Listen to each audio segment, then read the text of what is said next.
Welcome to MD Iman Channel. এই নাশিদটির কথা এবং বিষয়বস্তু কোরআন ও সহি হাদিসের আলোকে বিশ্লেষণ করা হল।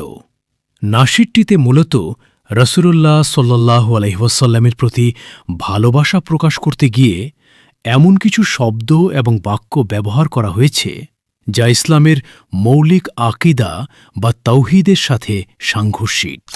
এই নাশিদটিতে রাসূলুল্লাহ সাল্লাল্লাহু আলাইহি ওয়াসাল্লামের কবরের রওজা প্রতি আবেগ, তার দর্শন দিদার পাওয়ার আকাঙ্ক্ষা এবং তাকে সরাসরি সম্বোধন করে বিপদ মুক্তির দোয়া করা হয়েছে। নাশিদটির মূল সমস্যা হল ইস্তিগাসা বা আল্লাহ ছাড়া অন্য কারো কাছে অলৌকিক সাহায্য প্রার্থনা করা এবং রাসূল সাল্লাল্লাহু আলাইহি ওয়াসাল্লামের শানে অতিরঞ্জন করা। নাশিদে বলা হচ্ছে, দিদার দাও গো শাহে মদিনা। বিশ্লেষণ: এখানে সরাসরি রাসূল সাল্লাল্লাহু আলাইহি ওয়াসাল্লামের কাছে দিদার বা দর্শন চাওয়া হচ্ছে। রাসূল সাল্লাল্লাহু আলাইহি ওয়াসাল্লাম বর্তমানে বারজাকি জীবনে আছেন। কোনো মৃতব ব্যক্তির কাছে তিনি নবী হলেও কিছু চাওয়া বা তাকে কোনো কিছু দেওয়ার মালিক মনে করা ইসলামের তাওহীদের পরিপন্থী। কিছু দেওয়ার মালিক একমাত্র আল্লাহ। ত্রুটির শ্রেণী: শিরক। আকবর বড় শিরক, কারণ ইবাদত বা প্রার্থনা কেবল আল্লাহর প্রাপ্য।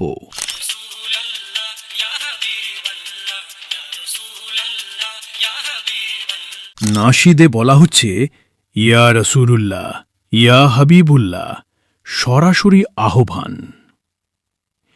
বিশ্লেষণ: রাসূল সাল্লাল্লাহু আলাইহি ওয়াসাল্লামকে ইয়াহে বলে এমনভাবে ডাকা যেন তিনি দূর থেকে শুনতে পাচ্ছেন এবং সাহায্য করতে পারেন।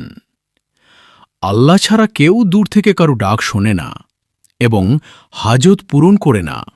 ত্রুটির শ্রেণী: শিরক। ফিদ, দোয়া, প্রার্থনায় শিরক।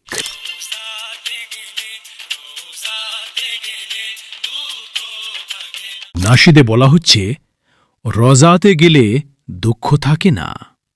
বিশ্লেষণ: দুঃখ দূর করার ক্ষমতা কেবল আল্লাহর। কোনো স্থান বা কবরের কাছে গেলে অলৌকিকভাবে দুঃখ চলে যাবে এমন বিশ্বাস করা কবর পূজারীদের বিশ্বাসের সাথে মিলে যায়। ত্রুটির শ্রেণী: ভিত্তিহীন দাবি ও শিরকের মাধ্যম। নাশিদে বলা হচ্ছে, তোমার প্রেমেতে পাগল। বিশ্লেষণ: দ্বীনের ক্ষেত্রে পাগলামি কোনো প্রশংসনীয় গুণ নয়। রাসূল সাল্লাল্লাহু আলাইহি ওয়াসাল্লামকে ভালোবাসা ঈমানের অঙ্গ, কিন্তু সেই ভালোবাসার সীমা কোরআন ও সুন্নাহ দ্বারা নির্ধারিত।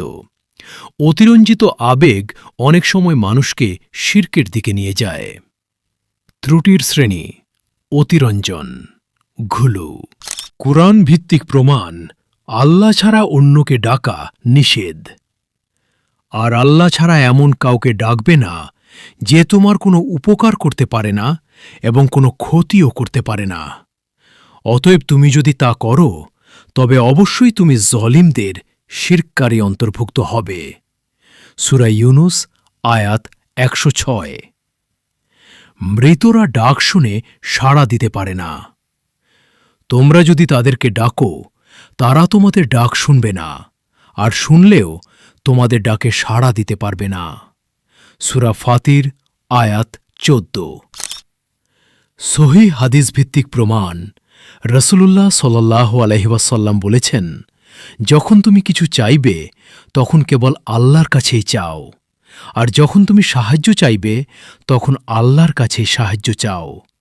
তিরমিজি ২৫১৬। হাসান। সহিহ: অতিরঞ্জন সম্পর্কে সতর্কবাণী। রাসূলুল্লাহ সাল্লাল্লাহু আলাইহি ওয়াসাল্লাম বলেন, তোমরা আমাকে নিয়ে অতিরঞ্জিত প্রশংসা করো না, যেভাবে খ্রিস্টানরা ইবনে মরিয়মকে ঈসা আলাইহিস সালাম নিয়ে করেছিল। আমি কেবল তার বান্দা, অতএব তোমরা বলো আল্লাহর বান্দা ও তার রাসূল। সহিহ বুখারী ৩৪৪৫। অক্কিদাগত ত্রুটি ও শ্রেণীবিন্যাস শির্ক আকবর, মেজর শির্ক। রসুল সাল্লাল্লাহু আলাইহি ওয়াসাল্লামের কাছে দিদার চাওয়া বা তাকে অলৌকিক ক্ষমতার অধিকারী মনে করা। অতিরঞ্জন হুলুভ, রসুল সাল্লাল্লাহু আলাইহি ওয়াসাল্লামকে সম্মানের এমন স্তরে নিয়ে যাওয়া যা কেবল আল্লাহর জন্য নির্ধারিত। ভিত্তিহীন দাবি বেজলেস ক্লেম, রজায় গেলে দুঃখ দূর হয়ে যায় এমন কোনো কথা কোরআন বা সহি হাদিসে নেই। অন্যান্য ধর্মের সাথে তুলনা, এই ধরনের নাশিদে রসুল সাল্লাল্লাহু আলাইহি ওয়াসাল্লামকে যেভাবে অতি মানবীয় এবং প্রার্থনা শোনার যোগ্য মনে করা হয় তা খ্রিস্ট ধর্মে যীশু খ্রিস্টকে ঈসা আলাইহিসসালাম ঈশ্বর বা ঈশ্বরের পুত্র মনে করে তার কাছে প্রার্থনা করার রীতির সাথে সাদৃশ্যপূর্ণ। ইসলামে নবীগণ কেবল বার্তাবাহক এবং আল্লাহর বান্দা, তারা উপাস্য নন। চূড়ান্ত রায় ফাইনাল ভার্ডিক্ট, রায় বিভ্রান্তিকর এবং শিরকপূর্ণ, মিসলিডিং অ্যান্ড কন্টেইনিং শির্ক। এই নাশিদটি ইসলামের বিশুদ্ধ তৌহিদি আকিদার সাথে সাংঘর্ষিক। এখানে রসুল সাল্লাল্লাহু আলাইহি ওয়াসাল্লামকে ভালোবাসা এবং তাঁকে পূজা করা বা তাঁর কাছে সাহায্য চাওয়ার মধ্যে পার্থক্য করা হয়নি। সতর্কবার্তা, মুসলিমদের উচিত এমন নাশিদ বা গজল শোনা থেকে বিরত থাকা যেখানে রসুল করিম সহ প্রতি ইবাদত ও ইজ্জাতের ক্ষেত্রে শোনা থেকে বিরত থাকা, যেখানে সরাসরি রসুল সাল্লাল্লাহু আলাইহি ওয়াসাল্লামের কাছে কিছু চাওয়া হয় বা তাঁকে গায়েবের খবর জানা বা সর্বত্র উপস্থিত মনে করে ডাকা হয়। আল্লাহ ছাড়া অন্য কারো কাছে দোয়া করা সরাসরি শির্ক। দাওয়াহ ও শিক্ষণীয় দিক, দাওয়া অ্যাঙ্গেল। ইসলাম হল পৃথিবীর একমাত্র ধর্ম যা মানুষের দাসত্ব থেকে মানুষকে মুক্তি দিয়ে এক আল্লাহর দাসত্ব করতে শেখায়।